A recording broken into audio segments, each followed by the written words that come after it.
স্বৈরাচারী শেখ হাসিনা আমরা দেখেছি যুদ্ধ পরবর্তীতে চট্টগ্রামে যখন দুর্ভিক্ষ শুরু হয়েছিল সরকারি হিসাব মতে ৩৩,০০০, বেসরকারি হিসাবে প্রায় ১৫ লক্ষ মানুষ না খেয়ে রাস্তায় পড়েছিল। এইরকম একটি দুর্ভিক্ষের আভাস পাচ্ছি। আজকে মানুষের মৌলিক চাহিদা পূর্ণ হয়নি, নিজেদের মধ্যে হানাহানি।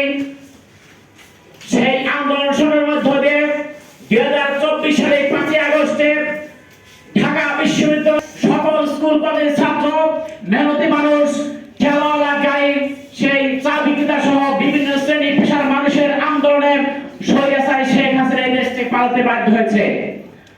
আজকে পালানোর পরেও প্রতিত স্বৈরাচারী তা যে এই দেশে হামলা করবে, সেই জুলাইয়ের যারা সংগ্রাম করে, যা লড়াই করে জীবন দিয়েছিল, যারা সেই সম্মুখ বাগের নেতা ভিপি নুরুল হক নূর, তাকে যেভাবে পুলিশ এবং আর্মি যেভাবে পিটিয়েছে, এটা সেই ২০০৬ সালের ২৮ অক্টোবর যখন প্রীতম হোটেলের সামনে সেই জসিম ভাইকে যেভাবে লগি বৈঠা দিয়ে রক্তাক্ত করে তাকে সেই মারার পরে সাপ মেরে যেমন সে যাকে সে মারা গেছে কে নিশ্চিত করে এভাবে জসিম ভাইকে মেরেছিল, সেই চিত্র সেই রকম ভাবে ভিপি নূরকে যখন মারতে ছিল পুলিশ আর্মি, আমি বলবো তার দলীয় নেতা কর্মীরাও তাদের জীবনের জন্য তাকে ছেড়ে চলে গেছিল।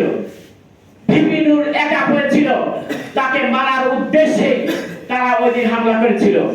আমি জানতে চাই, স্বরাষ্ট্র উপদেষ্টাকে বলতে চাই, আর্মি এবং পুলিশ কিভাবে ভিপি নূরকে ভাবে।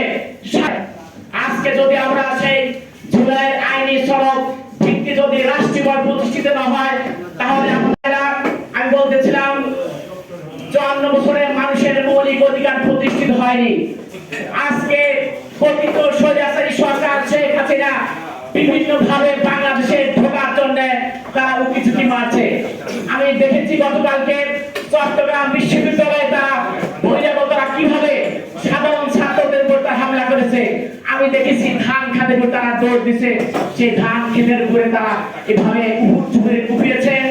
চট্টগ্রাম বিশ্ববিদ্যালয়, বাংলাদেশ কৃষি বিশ্ববিদ্যালয়, বাংলাদেশের বিভিন্ন শিক্ষাঙ্গনে তারা অস্থিরতার জন্য তারা কাজ করছে। আমি মনে করি এই নিষিদ্ধ খুনি ছাত্রলীগ, আওয়ামী লীগ, যুবলীগ যারা আছে, এদেরকে শায়েস্তার জন্য একমাত্র একটি ওষুধ, সেটা হলো বাংলাদেশের সকল রাজনীতিকে ঐক্যবদ্ধ হবে। ঐক্যবদ্ধ হয়ে যদি বাংলাদেশে একটি সেই সেটা প্রাচীরের মতো ঐক্যবদ্ধ আন্দোলন শুরু দেয়, বাংলাদেশের কোনো অপশক্তি বাংলাদেশের রাজনীতি হস্তক্ষেপ করতে পারবে না। তাদেরকে একমাত্র জবাব দেওয়া যাবে যদি আমরা ঐক্যবদ্ধ থাকতে পারি।